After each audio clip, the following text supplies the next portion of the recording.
pemirsa News TV Pontianak, jumpa lagi bersama saya Gali Wahyudi di Gali Talk Show. Dan hari ini saya punya kesempatan untuk hadir di Hotel Golden Tulip Pontianak. Dan di samping saya sudah hadir General Manager dari Golden Tulip Pontianak, yaitu Pak Danuri Effendi. Hari ini kita akan berbicara tentang eksistensi perhotelan di era digital. Tapi sebelum menuju ke inti pembicaraan kita bridging dulu. Kita akan membicarakan tentang siapa sosok seorang Danuri Effendi. Bagaimana ceritanya bisa ada di Pontianak. Dan bagaimana dia awal mula memulai masuk dalam industri perhotelan. Halo Pak Danuri. Ya, selamat siang. Alhamdulillah pada hari ini kita sehat. Alhamdulillah Pak. Oke Pak, saya sempat sebelum ngobrol sama Bapak, saya sempat mencari tahu dulu. Walaupun sebenarnya kita udah sering ketemu ya di beberapa acara atau apapun. Cuma akhirnya saya menemukan beberapa artikel menarik soal Bapak di sosial media dan juga di media-media. Soal bagaimana Bapak mulai dunia bisnis perhotelan, bagaimana akhirnya bisa masuk ke dunia perhotelan, kemudian bagaimana Bapak bisa sampai di Pontianak. Awalnya, apa yang membuat Bapak tertarik dengan dunia perhotelan? Ya, kalau mau ceritanya panjang. Dari Mas mana kalau Bapak mau mulai? Ya, dulu saya ini orang kampung. Di mana sejak kecil kami memang dilahirkan di satu kota kecil di Jawa Timur, yaitu di kota Blitar. Dan memang saya akuin bahwa didikan orang tua ini sangat luar biasa. Dari taman kanak-kanak sampai kami duduk di bangku SMA, itu didikan orang tua sangat luar biasa. Saya berangkat dari orang kampung dan kehidupan sehari-hari kami sangat sederhana sekali. Dan juga dulu dari sisi financial pun orang tua sangat, kalau saya bilang ngepres pada waktu itu, iya. Dan saya berangkat dari pertanian. Pertanian Pak awalnya? Iya. Bukan Dulu saya dulu tani Mas Gali. Dari dulu Mas Gali, saya seorang petani. Dan saya pun juga melakukan kerja keras, dan saya juga pernah buruh di tetangga saya pada waktu itu. Ya terus terangnya pada waktu itu memang orang tua ini saya bilang dulu di kampung orang tua berada. Tapi saya bilang pelit ya. Nah dari situ saya kepingin mandiri. Bagaimana caranya untuk mendapatkan penghasilan dan juga keuangan secara pribadi sehari-hari tanpa merepotkan orang tua. Dan saya juga sempat menyempatkan diri bahwa saya sebagai buruh tani di tetangga saya pada waktu itu. Nah, itulah didikan orang tua, Pak. Dan pada waktu tahun 1987 saya lulus SMA. Ya, ini profil saya, Pak. Bagaimana saya bisa masuk perhotelan? Tahun 87 saya melarikan diri dari kampung, dari orang tua, menuju ke Lombok, NTB. Itu tahun 87 langsung? 87. Merantau 1987, dan itu masih ingat. Saya lulus SMA, saya langsung pergi ke Lombok, ya. Yang pada waktu itu belum tahu apa itu hotel. Kenapa milih Lombok, Pak? Pada waktu itu ada ipar saya kerja di hotel, yaitu di Singgigi Beach Hotel. Saya mempunyai suatu motivasi bagaimana saya mendapatkan penghasilan dengan tanpa merepotkan orang tua. Jadi saya lulus SMA langsung pergi ke Lombok, Mataram, NTB. Dan pada waktu itu saya mempunyai kakak ipar di situ, dan beliau sangat terkejut dengan kehadiran saya. Yang belum punya pengalaman sama sekali, akhirnya juga bisa pergi ke Lombok, Blitar, Malang, Bali, dan Lombok pada waktu itu. Dengan membawa uang hanya 9.000 waktu itu. 9.000 saya beranikan diri, saya pergi ke Lombok, dan syukur alhamdulillah Tuhan memberi kemudahan kepada saya untuk diberi kesempatan terjun kerja di hotel pada waktu itu. Posisi apa Pak pertama kali di hotel? Kalau boleh saya terus terang, awal karir saya kerja di hotel yaitu sebagai pool attendant, pembersih kolam, Pak. Pembersih kolam. Tahun 87 itu, Pak? 87. Jadi pekerjaan saya adalah vakum, membersihkan tembok kolam renang dengan penuh sunblock ya, dengan pakaian kerja celana pendek, megang stick vakum, dan juga memberikan servis towel kepada tamu-tamu hotel pada waktu itu. Yang kesan pertama adalah saya lulusan SMA dan juga masuk kerja di hotel, sama sekali tidak mempunyai background bisa bahasa Inggris. Dari situ saya mempunyai motivasi bagaimana saya bisa seperti supervisor saya pada waktu itu. Dan saya sempat dibodoh-bodohin sama supervisor saya, senior saya, dan saya sempat beli kamus yang namanya 1001, dijamin 24 jam bisa. Luar biasa. Ini ya? Saya juga kena Pak itu. Saya juga kena itu. Jadi kalau saya cerita profil awal saya masuk diterima di perhotelan, saya merinding Pak. Nah ini cerita awalnya akhirnya bisa berada di sini, Blitar, Malang, kemudian akhirnya Lombok, kemudian akhirnya bisa ada di Kalimantan Barat. Nah, itu ceritanya panjang, itu perlu proses Pak. Ya. Jadi pada waktu itu saya 4 tahun kerja di kolam renang sebagai pool attendant, dan akhirnya saya diangkat sebagai karyawan terbaik pada waktu itu. Karyawan terbaik? Karyawan terbaik.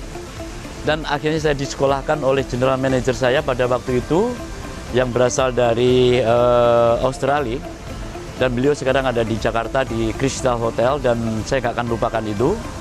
Saya dikasih kesempatan untuk kursus bahasa Inggris pada waktu itu, dan juga disekolahkan oleh hotel, karena pada waktu itu saya mendapatkan predikat karyawan terbaik pada waktu itu.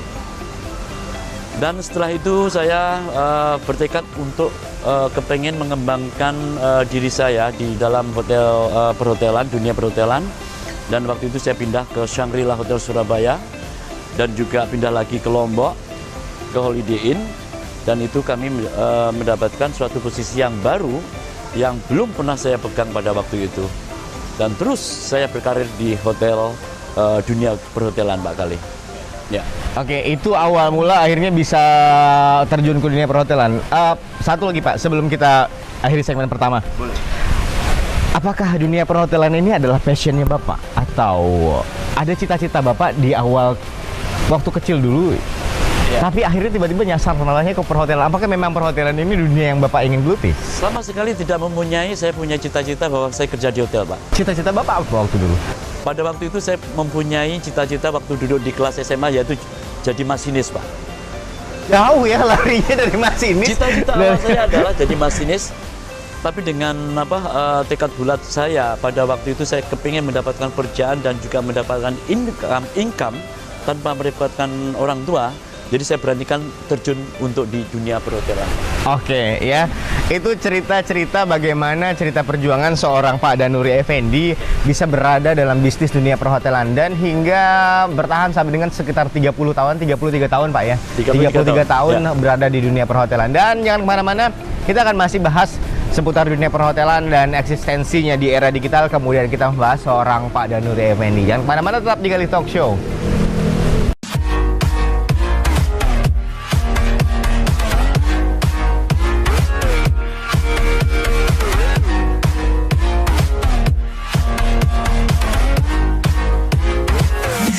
Banyak yang bisa kita ambil dari cerita seorang Danuri Effendi, seorang general manager dari Hotel Golden Tulip Pontianak, bahwa bagaimana awal mula perjalanannya bisa masuk ke dunia perhotelan walaupun cita-cita awalnya adalah seorang masinis. Dan kita masih akan mendengarkan ada lanjutan apa dari cerita Bapak di masa muda dulu Pak. Baik. Jadi begini Pak Kali. Saya ini seorang general manager ini, saya bodoh Pak. Kenapa Bapak bisa mengatakan? Saya bodoh. Dan mengakui diri saya ini bodoh, orang kampung seperti itu. Tapi saya punya prinsip bahwa saya membutuhkan orang-orang pintar di sekeliling saya. Itu saya punya prinsip satu. Kenapa saya bisa sampai ke Pontianak dan ini GM ketiga hotel yang saya tempatin, Pak? Ya, saya selalu punya prinsip dan berpatokan kepada 3 hal yang menjadi diri saya sukses ini. Ini prinsip Bapak yang ya. Bapak pegang? Satu, saya harus bekerja tekun, jujur, dan berhemat. Ini prinsip saya. Sampai sekarang saya bisa duduk di hotel dan sebagai general manager, Pak. Ya. Dan saya harus kerja keras. Kerja keras tentunya belum cukup. Kita harus smart. Dan saya harus jujur dalam melakukan segala hal. Saya harus jujur pada waktu, saya harus disiplin pada waktu, dan saya harus disiplin kepada semua yang saya lakukan, Pak. Dan satu, berhemat, Pak. Dan mari berhemat, kita harus mengenal dari sisi profit and loss, expand, input, dan output. Itu yang saya pegang dari 3 sisi, yaitu tekun, jujur, dan berhemat. Oke, ini Untuk yang mendorong saya sampai sekarang saya sukses jadi GM. prinsip hidup seorang Pak Danuri Effendi Iya. adalah tekun dalam bekerja, jujur, dan juga hemat. Tadi sudah dijelaskan sedikit soal ini. Dan Pak, kalau cerita soal Bapak bisa berada di Kalimantan Barat, kenapa Bapak bisa Panjang, Bapak. terpikir tidak bisa berada Iya. di Kalimantan Barat? Sama sekali tidak berpikir, Mas sekali.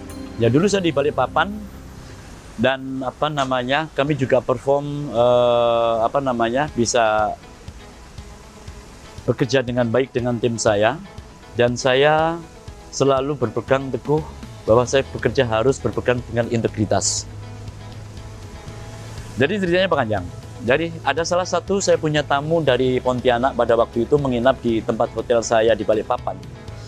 Dan itu menawarkan suatu posisi yang baru di Pontianak, Pak, yaitu di Golden Tulip. Saya tidak ada gambaran bahwa saya akan melangkah next karirnya saya atau jadi GM yang keempat kalinya hotel yang saya tempatin, itu adalah di Pontianak.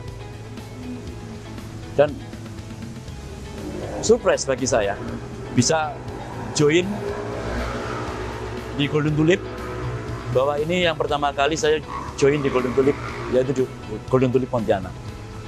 Bahwa Golden Tulip ini banyak, Pak. Ada di Bali, ada di Jakarta, ada di Bandung, dan juga ada di Malang. Kenapa saya sampai sini? Ceritanya panjang, Pak. Dan itulah karir saya, Pak. Oke. Seperti itu. Nah, kalau ceritanya panjang dan kita butuh waktu yang lebih banyak sebenarnya untuk menceritakan sosok seorang Pak Danuri Effendi, Iya. bagaimana akhirnya bisa berada di Pontianak. Tapi seperti yang diceritakan bahwa awal mula pertemuan jalan hidup seseorang kita tidak akan pernah tahu dia akan bertemu dengan siapa, dan pertemuan itu akan membawa ke arah yang mana. Dan semua orang punya cerita masing-masing tentang perjalanan hidupnya. Kisah sukses selalu menarik untuk disimak. Dan cerita sedikit soal masalah Pontianak nih, Pak. Boleh. Pertama kali waktu datang ke Pontianak, atau waktu pertama kali Bapak ditawarkan untuk, Pak, mau nggak jadi GM di Golden Tulip Pontianak? Apa yang ada di bayangan Bapak tentang Pontianak? Ya, pertama saya orangnya suka challenge, Pak. Suka tantangan. Pertama kali yang saya lakukan sebelum saya melangkah ke Pontianak adalah searching tentang Pontianak. Surrounding kota Pontianak itu ada apa? Satu, culture-nya seperti apa? Ya. Dan distrik bisnisnya itu apa yang ada di Pontianak ini, Pak? Itu saya pelajarin. Ya.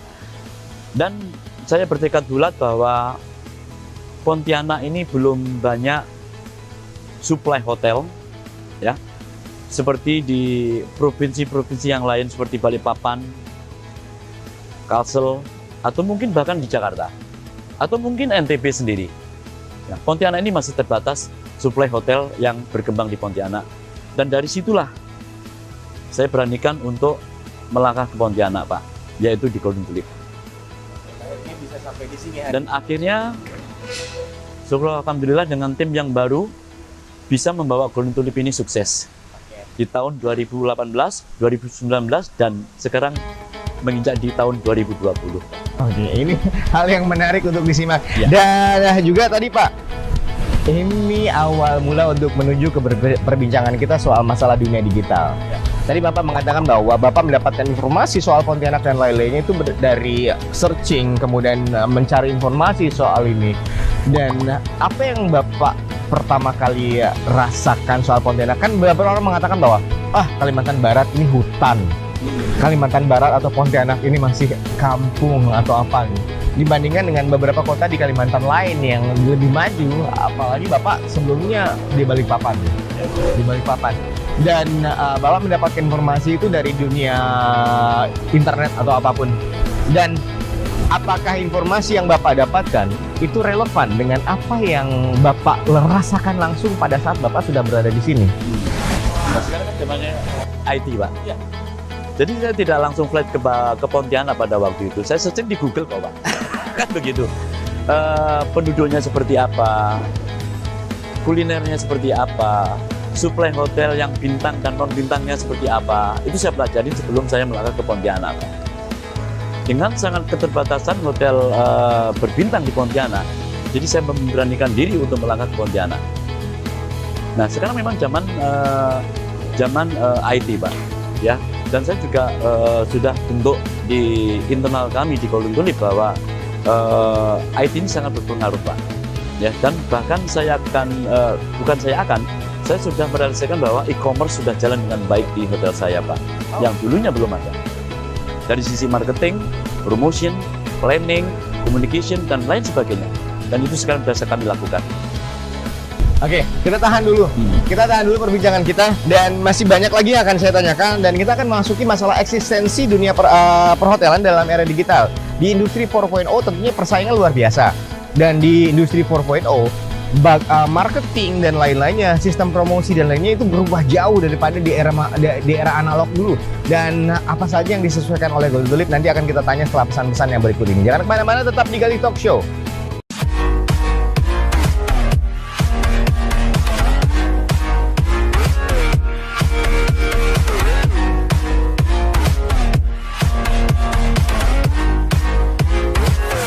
Masih di Gali Talk Show, News TV Pontianak, dan masih bersama Pak Danuri Effendi. Kita berada di Hotel Golden Tulip Pontianak, tepatnya di Copacabana ya. Di belakang kita view-nya kolam renang. Kalau Anda yang biasa mampir ke sini pasti tahu tempatnya. Dan kita masih berbicara soal masalah, kita sudah mulai masuk ke eksistensi perhotelan di era digital. Tadi sedikit menyinggung soal era digital bahwa Pak Danuri mendapatkan informasi soal Pontianak itu dari internet, dari Google dan lain-lainnya. Nah, sekarang nih Pak, saya sempat membaca soal informasi wawancara Bapak, impian Bapak, visi misi Bapak untuk Golden Tulip ya. Bahwa Bapak akan membawa atau membuat Golden Tulip ini menjadi hotel kuliner. Dan itu yang saya rasakan sesuai dengan kota Pontianak yang memang terkenal dengan kuliner, jajanan kulinernya. Dan yang menariknya, Golden Tulip menampilkan jajanan kuliner yang berbeda. Banyak jajanan yang mungkin sebenarnya sudah umum tapi dikemas dengan kemasan yang lebih menarik lagi. Kenapa Bapak memilih hotel kuliner sebagai ini ya? Di saat hotel-hotel lain mengedepankan hiburan dan lain-lainnya. Betul-betul kuliner saya itu simpel Pak Kali. Bahwa urusan kuliner ini kan urusan perut ya. Ya. Dimanapun kita pergi selalu ada makanan. Dimanapun kita pergi selalu ada restoran, dimanapun kita pergi selalu ada kafe. Nah, saya menyimpulkan hal ini dengan pengalaman saya selama 17 hotel yang saya tempatin bekerja. Nah, ya. Saya menyimpulkan bahwa Food and Beverage Department ini adalah salah satu departemen besar dan departemen independen, Pak. Ya, jadi di suatu hotel itu banyak departemen, Pak. Ada departemen engineering, housekeeping, accounting, dan juga housekeeping, dan juga front office, dan salah satunya adalah departemen food and beverage. Di mana departemen food and beverage ini menangani makanan dan minuman yang urusannya dengan perut, Pak. Dan saya meyakini bahwa F&B ini salah satu departemen yang independen, yang departemen besar, Pak. Bagi saya, satu hotel tidak ada F&B itu namanya bukan F&B buat saya. Tapi F&B sendiri tanpa hotel pun bisa jalan, Pak. Contohnya yaitu restoran dan kafe. Dan saya meyakini bahwa suatu hotel kalau makanan enak, makanan kita dikenal, banyak makanan ikonis, kamar dan hotel ini akan ramai dengan dirinya sendiri, Pak. Itu saya punya misi, Pak. Dan itu sudah saya buktikan di Golden Tulip dan juga di previous tempat saya, Pak, yaitu di Balikpapan. Dan saya dapat informasi bahwa bahkan Golden Tulip mendapatkan award. Ya. untuk makanan ini, masalah makanan ini, food and beverage, mendapatkan award sebagai Best Experience in Food Premium se-Kalimantan. Bukan cuma bukan se-Pontianak atau se-Kalimantan Barat, tapi se-Kalimantan dari Traveloka. Itu gimana ceritanya, Pak? Jadi gini, Pak. Saya ini kan basic saya F&B, Pak. Basic Bapak sebenarnya F&B? F&B. Saya pernah di kolam renang, saya pernah bagian kamar, dan juga saya pernah di front office. Dan terakhir yang paling lama selama 28 tahun saya 27 tahun itu di F&B. Dan saya juga pandai masak, Pak. Oke. Saya juga pintar masak. Jadi pertama kali yang saya fokuskan untuk mengendalikan F&B ini adalah menciptakan suatu makanan ikonis, Pak. Kalau hotel tidak mempunyai makanan ikonis, ya bagaimana tamu akan datang ke hotel, Pak? Apa yang dicari, Pak? Pisang goreng, spring roll, bukan. Saya harus mampu menciptakan makanan-makanan di luar makanan-makanan internasional atau mungkin bahkan Asia. Salah satunya mantau, Pak. Iya. Saya kalau ingin golden tulip mantau, Ya, Pak, kalau ingatnya, itu Pak. resmi saya dan yang buat saya sendiri, Pak. Oh, juga Pak, langsung resepnya Saya juga, Pak. langsung. Gramasinya saya, yang adon saya, dan tinggal anak-anak tinggal cetak. Dari situlah manto saya jadikan makanan ikonis golden tulip sebagai makanan oleh-oleh golden tulip. Kenapa memilih mantau, Pak? Karena makanan manto ini adalah unik, Pak. Asalnya dari Hong Kong. Pada waktu itu makanan kaisar untuk maju perang, Pak. Dan itu saya kulitin satu persatu, saya kenalkan masyarakat luas. Akhirnya terjadilah makanan ikonis golden tulip, Pak. Oke, Bapak sampai memahami filosofis dari mantau berarti. Betul. Ya, itu makanan tahun 1456 di Tiongkok. 1456. 56. Ya, itu makanan kaisar pada waktu maju perang, Pak. Dan itu sejarah dari pada manto. Mungkin kalau manto di Indonesia adalah bakpo, tapi kita create sesuatu yang berbeda, Pak. Dan manto ini pure, tengahnya tidak ada isinya, tapi makannya pakai daging. Itu belum ada di Indonesia, kecuali di Balikpapan dan Pontianak, Pak. Cuma ini di Balikpapan ya, Pontianak? Ya. Ini kalau pemirsa belum tahu harus nyoba, dan ini enak, sumpah enak. Jadi di kepala saya dan beberapa orang yang saya kenal, pada saat kita mengatakan golden tulip, itu langsung ingatnya mantau. Selalu manto. Dan kalau kita sebut mantau, ingatnya langsung golden tulip, Pak. Siap. dan itu dan itu langsung jadi, ya. Hal yang paling penting adalah sebelum kita memajukan food and beverage department ini, Pak, kita harus menciptakan beberapa makanan ikonis, entah itu seafood, entah itu makanan Japanese, entah itu manto dan lain sebagainya. Baru kita maju perang, Pak, untuk memperkenalkan produk-produk unggulan kita di masyarakat umum. Oke, Pak, sebutkan 3 menu dari golden tulip, Ya, kulinernya yang menjadi andalan. oke. Salah satunya yaitu makanan mantau. Mantau ini bisa dimakan digoreng atau dikukus, dan dimakan pakai cabai kering, ya, dan juga pakai chicken cabai kering. Jadi bukan rendang. Kalau mungkin ada salah satu perusahaan atau mungkin tempat kuliner lain yang copy paste produk saya, tapi kami tidak bisa. Boleh serupa tapi tak sama, Pak. Itu saya punya prinsip. Ya, itu udah benchmark golden tulip, yaitu makan mantu dengan dengan daging, dan juga bisa dimakan dengan chicken yang belum dimiliki oleh properti lain. Itu yang pertama. Yang pertama. Yang kedua apa? Yang kedua, kami juga memperkenalkan makanan-makanan khas Pontianak. Makanan khas Pontianak. Ya. Dan ini saya mengambil kukinya itu betul-betul dari orang kampung yang saya ambil.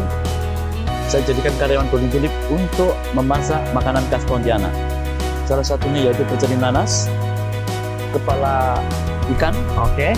dan juga bubur pedas yang sekarang sudah mulai membuming di golden tulip, yang sudah dikenal masyarakat luas dari luar kota Pontianak. Cita Kampung rasanya saya. tetap dipertahankan dengan rasa Pontianak berarti. Cuma dibawa ke tempat yang lebih elegan. Pontianak. Betul. Oke, ini menarik.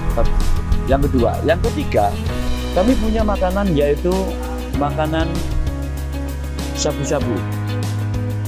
Ya, ini juga menjadi makanan ikonis kami. Kalau mungkin di tempat-tempat lain atau di kafe, di restoran itu sabu-sabu, tapi kami mengambil Japanese sabu-sabu yang belum ada di Pontianak. Ya, kita kasih samurai, dan itu makanan lengkap, ada mantonya, ada chicken garlicnya, ada buncis telur asinnya, ada udang goreng telur asin, dan juga ada paket sabu-sabu. Dan itu dalam satuan paket. Dari sisi harga, kompetitif. Dan satu paket bisa dijadikan 5-6 orang. Gampang kan? Iya, betul. Nah, dan situlah kita mengenalkan produk-produk kami ke masyarakat luas, dan tentunya itu adalah brand premium. Oke. Pemirsa, itu tadi beberapa menu-menu menarik, menu-menu andalan yang dihadirkan oleh Golden Tulip, dan tentunya akan inovasi-inovasi lanjutan yang akan terus ada yang akan dilakukan oleh Pak Danur Effendi sesuai dengan mimpi yang ingin dicapai bahwa Golden Tulip adalah hotel kuliner. Kemudian juga tentunya semua ini adalah real. Semua ini udah real. Dan sekarang yang akan kita lanjutkan adalah bagaimana hal-hal nyata ini kita bawa ke dunia maya, kita promosikan dengan baik, kemudian kita sampaikan ke masyarakat untuk mereka menjadi lebih menarik lagi. Sekarang masyarakat luas mendapat informasi dari handphone.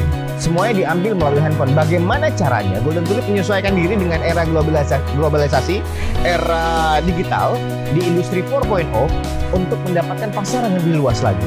Kita akan tanya di segmen selanjutnya. Jangan kemana-mana, tetap di Gali Talk Show.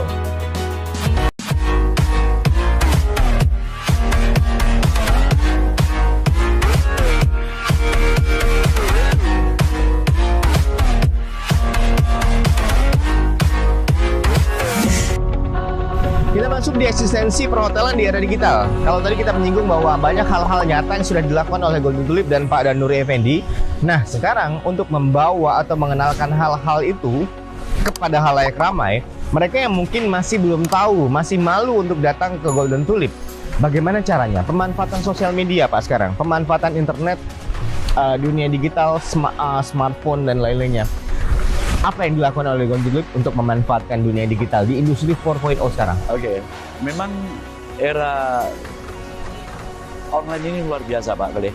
Ya. Setelah kami bisa meyakinkan produk kami adalah produk unggulan ke masyarakat umum, ya, baru kami melakukan marketing.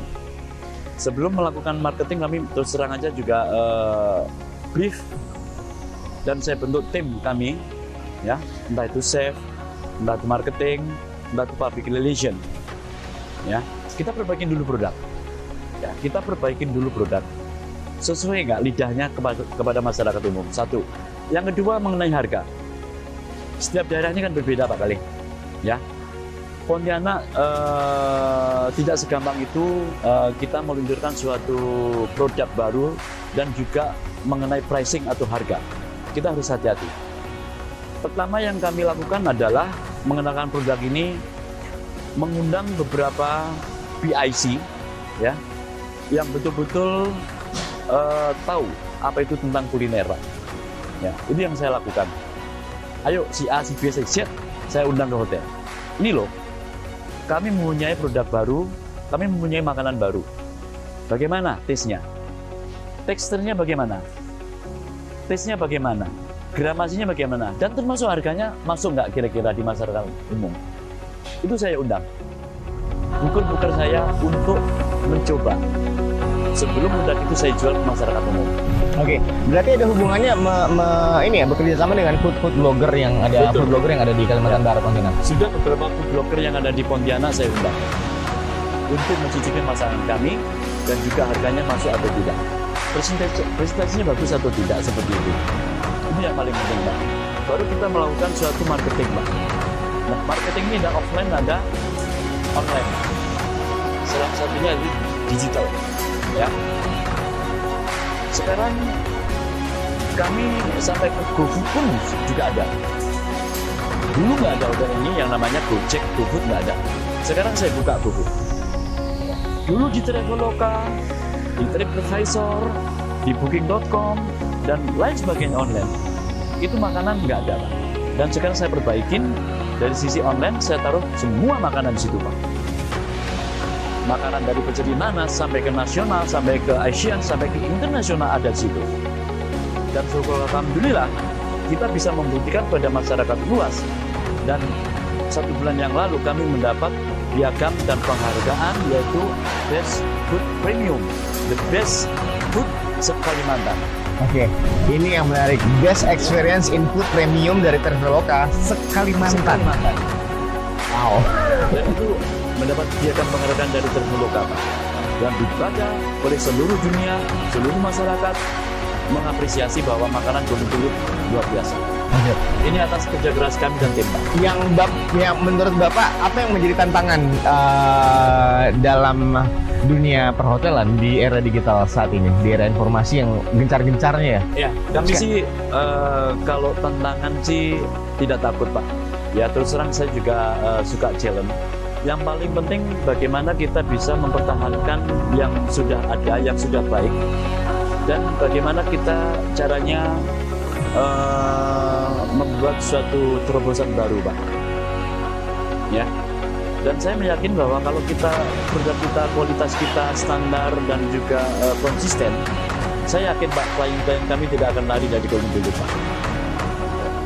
Satu. Yang kedua, saya selalu memberikan motivasi kepada sales marketing saya, jangan bosan-bosan mengandalkan silaturahmi.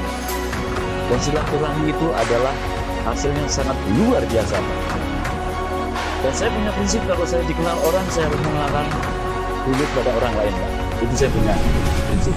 Oke. Ya. Sebetulnya sekarang bahwa kita adalah leading hotel di Pontianak, Pak. Ini menarik nih Pak. Dengan sosok seorang Bapak yang menyukai tantangan dan di era digital yang gencarnya sangat luar biasa, dan semua orang bebas bersuara atas nama kebebasan berbicara dan lain-lainnya.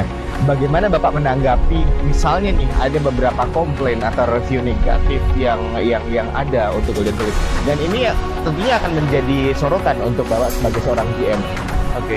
Dalam dunia ini kan ada 2 macam, Pak. Ada kelebihan dan kekurangan. Kalau kita melihat dari sisi kekurangan kita, Pak, yang ada kita akan blow up, stres. Kita buat santai aja hidup ini, Pak. Dan kita juga harus mampu bisa melihat kelebihan kita, Pak, diri kita sendiri. Gimana kelebihan kita? Gimana kekurangan kita? Dari situlah kita bisa melangkah ke maju, Pak. Ya, begitu pula dalam menjalankan bisnis, Pak. Bahwa Golden Tulip ini masih banyak kekurangan, Pak. Walaupun kami mempunyai kelebihan, yaitu di food. Dari sisi kekurangan itulah kita bisa untuk berbenah diri untuk menuju kesuksesan, Pak. Oke. Itu. Jadi bukan masalah Pak ya. Ini akan ditanggapi dengan sebaik mungkin, dan ditangani dengan sebaik mungkin. Kalau kita kerja ada komplain, Pak, itu sudah wajar. Kalau kita nggak ada komplain, Pak, namanya bulan kerja, Pak. Betul. Dalam dunia bisnis jasa, Betul. itu adalah biasa. Yes. Pemirsa, awalnya saya mengira sosok seorang Pak Danuri ini adalah sosok seorang yang serius dan menegangkan ya. Karena saya jarang sekali berbicara dengan beliau. Jadi hari ini saya punya kesempatan berbicara dengan langsung, dan saya punya hak bebas untuk menanyakan apa saja dengan Pak Danuri. Oke, jadi tadi setelah tantangan, kemudian menyikapi tumbuh kembangnya dalam dunia perhotelan, kemudian juga awal mula bisa terjun ke dalam dunia perhotelan, cerita awal dari Blitar, Malang, Lombok, dan akhirnya bisa Balikpapan, dan akhirnya bisa nyasar ke Pontianak. Ini perjalanan hidup, Pak. Iya. Perjalanan hidup Bapak bisa ke sini. Pak, sebelum nanti kita akan memberikan sedikit motivasi untuk mereka-mereka yang mungkin ingin terjun dalam dunia perhotelan. Menurut Bapak, Ya.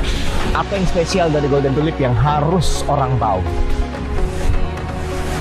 Harus orang tahu, Pak, ya. Kenapa orang harus datang ke Golden Tulip? Kenapa tamu atau orang harus ke Golden Tulip, Pak? Konsumen atau calon customer atau calon customer? Program kami bilang, salah satunya makanan. Itu saya punya prinsip. Kenapa orang harus datang ke Golden Tulip cari makanan, Pak? Yes. Ya. Perut, ya. Perut. Ya, urusan perut. Kita harus mempersatukan, Pak. Oke. Nah, seperti itu. Karena itu memang betul ya, kalau dunia kuliner ini mau dibahas-bahas tidak akan pernah habis.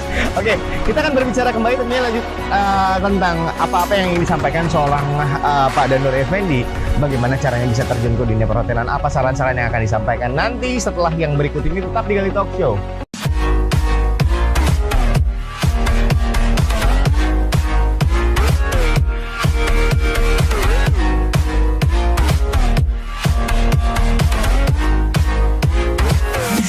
Kita sampai di penghujung acara dan kita masih bersama Pak Danuri Effendi, jelas itu ya. Dan saya ingin Pak Danuri memberikan sedikit tips-tips bagaimana bisa terjun dalam dunia perhotelan, terutama bagi pemula yang ingin memulai karirnya di bisnis perhotelan. Tapi sebelum itu, Pak, udah berapa tahun di Golden Tulip? Alhamdulillah 3 tahun jalan, Pak. 3 tahun, betah di Pontianak berarti? Alhamdulillah betah. Betah, oke. Pontianak sebagai apa ya, serasa rumah saya sendiri, Pak. Oke, ini menarik buat Bapak akhirnya betah besar 3 tahun di Pontianak. Dan Pak, sekarang boleh dong dibagi apa tips-tipsnya untuk terutama untuk pemula agar bisa terjun dalam dunia perhotelan ini. Dan tidak semua orang tentunya punya mental yang sama. Dalam dunia kerja, dalam dunia jasa, tentunya akan ada banyak sekali tantangannya. Ya. Kritik, kemudian juga berbagai macam hal lainnya. Nah, agar bisa terus bertahan konsisten dalam dunia perhotelan ini untuk pemula, apa tipsnya dari Bapak? Setelah saya simpulkan selama 33 tahun kerja di hotel ini, Pak, kalau kita mau masuk di dunia hotel atau perhotelan, satu yaitu kita harus siap mental. Mental. Kenapa saya bilang harus siap mental? Kalau kita sudah masuk di ranah perhotelan, itu banyak culture yang harus kita temuin, Mbak. Ya, dari sisi tim kerja kita, dan juga kita harus menghadapin banyak tamu. Dari Sabang sampai Merauke, dari Mingas sampai ke Rute. Bahkan mungkin tamu-tamu overseas, tamu-tamu luar negeri. Tamu ini kan sifatnya berbeda-beda, Pak. Ada yang suka disanjung, ada yang suka dielus-elus, ada yang suka, dan lain sebagainya seperti itu. Kita harus mengenali culture. Karena kerja di hotel ini, kalau saya bilang jadi buruh, ya, kita harus siap dikomplain. Kita harus siap untuk menanganin masalah-masalah yang sewaktu-waktu datang ke kita, Pak. Dengan ketidakpuasan pada tamu itu. Bagaimana caranya? Untuk bisa membuat tamu itu puas ke hotel kita dan akhirnya balik lagi, Pak. Kalau misalnya tamu sudah berhasil balik lagi ke hotel kita, itu berarti ada sesuatu yang Ada membuat sesuatu, yaitu diri kita sendiri. Dan saya punya prinsip bahwa revenue atau pendapatan itu datangnya dari diri kita sendiri, Pak. Bukan dari siapa-siapa. Betul nggak? Seorang sales marketing, kalau tidak keluar, Pak, gimana mau dapat dari tamu, Pak? Betul. Gimana kita mau mendapatkan tamu-tamu datang ke hotel, Pak? Nah, saya menyimpulkan bahwa revenue atau pendapatan itu berasal dari diri kita sendiri, termasuk karir, Pak. Ya. Kita kerja keras belum tentu hasilnya yang sukses, Pak. Apalagi yang males-malesan. Tidur aja di rumah, Pak. Ada burung bangau yang akan ngasih uang ke kita. Nggak mungkin. Kan begitu. Ya, kita harus kerja keras kalau mau sukses, Pak. Itu kunci saya, Pak. Ya. Dan saya punya prinsip juga bahwa yang saya terapkan dalam kerja sehari-hari adalah sistem army, Pak. Yang saya terapkan ke anak-anak saya juga. Militer, kalian jangan merasa kalah sebelum maju perang. Sebelum maju perang, kita harus bisa mampu menganalisa musuh saya. Siapa musuh kita? Barulah kita maju perang. Masalah menang atau kalah itu urusan nanti, Pak. Itu yang saya terapkan selama kerja di hotel, Pak. Selama saya di GM, itu yang saya terapkan. Akhirnya kita berhasil, Pak. Dan untuk pemirsa, mudah-mudahan apa yang disampaikan oleh Pak Danuri bermanfaat ya. Dan tentunya seperti yang disampaikan tadi di akhir, sistem maju dulu ya. Maju dulu. Jangan menyerah sebelum berperang. Karena kebanyakan dari beberapa orang itu mereka takut dengan sesuatu yang belum terjadi. Mereka takut dengan pikirannya. Mereka menciptakan sesuatu hal yang akhirnya menjadi barrier dalam pikirannya. Dan mudah-mudahan itu tidak terjadi pada kita. Apa yang telah disampaikan oleh Pak Danuri Effendi mudah-mudahan bermanfaat. Sekali lagi, bagaimana Golden Tulip menghadapi dunia digital dan menyesuaikan diri dalam dunia digital sudah tersampaikan ya. Dan terima kasih Pak sudah berbicara dengan kita. Apa lagi yang disampaikan? Mungkin dengan isu corona. Oh iya, ini menarik. Apa yang ingin Bapak sampaikan soal isu corona? Kalau mungkin orang lain dengan isu corona, oke, isu corona kita juga bisa pahami dan kita pelajari, Mbak, bahwa itu penyakit itu datang dari Tuhan kan begitu, Pak. Saya selaku SDGM, saya tidak harus tinggal diam dengan adanya isu corona tersebut. Dan saya harus mempunyai strategi baru bagaimana untuk mengcover pendapatan, menghidupin karyawan, dan juga memenuhi ekspektasi tamu yang lain, Pak. Kami harus mempunyai strategi baru dengan adanya isu corona tersebut. Salah satunya yaitu saya mempunyai strategi baru akan mengembangkan bisnis unit, yaitu F&B di luar hotel, Pak. Ya, dan saya akan buka counter mantu di Bandara Supadio dan juga di Mall Ayani dan juga Mall Transmart, Pak. Dalam waktu singkat ini, Pak. Tetap by Golden Tulip Radio. Baik, kulit-kulit. Oke. Yang saya akan lakukan untuk mengaktifasi dengan isu coronavirus ini, Pak. Yang dampaknya apa? Yaitu okupansi. Kita tidak tinggal diam, Pak. Bagaimana untuk mengcover okupansi tersebut? Kita harus mengembangkan strategi baru, yaitu bisnis unit, yaitu F&B di luar hotel, Pak. Betul. Terima kasih, Pak. Bahkan dengan isu-isu terkini disikapi dengan baik oleh Pak Danuri Effendi, mencikapi berbagai macam fenomena-fenomena yang terjadi di dunia, baik itu di sosial media dan lain-lainnya, kemudian juga menyesuaikan diri dengan kultur budaya yang ada di Kalimantan Barat, terutama di Pontianak, bahkan menyediakan berbagai macam hidangan khas dari Pontianak. Sekali lagi, terima kasih banyak Pak Danuri untuk tips-tipsnya dan obrolannya, mudah-mudahan bermanfaat sekali lagi untuk pemirsa kita yang ada di Pontianak dan dimanapun yang menyimak obrolan kita untuk hari ini. Terima kasih banyak. Kita pamit undur, sampai jumpa lagi di Gali Talk Show selanjutnya. Dan tetap dengan informasi-informasi menarik tentunya. Sampai jumpa. Makasih banyak, Pak. Thank you. Untuk obrolannya. Berarti Bapak? Oh ya, itu biar editor yang ngurus, Pak. Pak boleh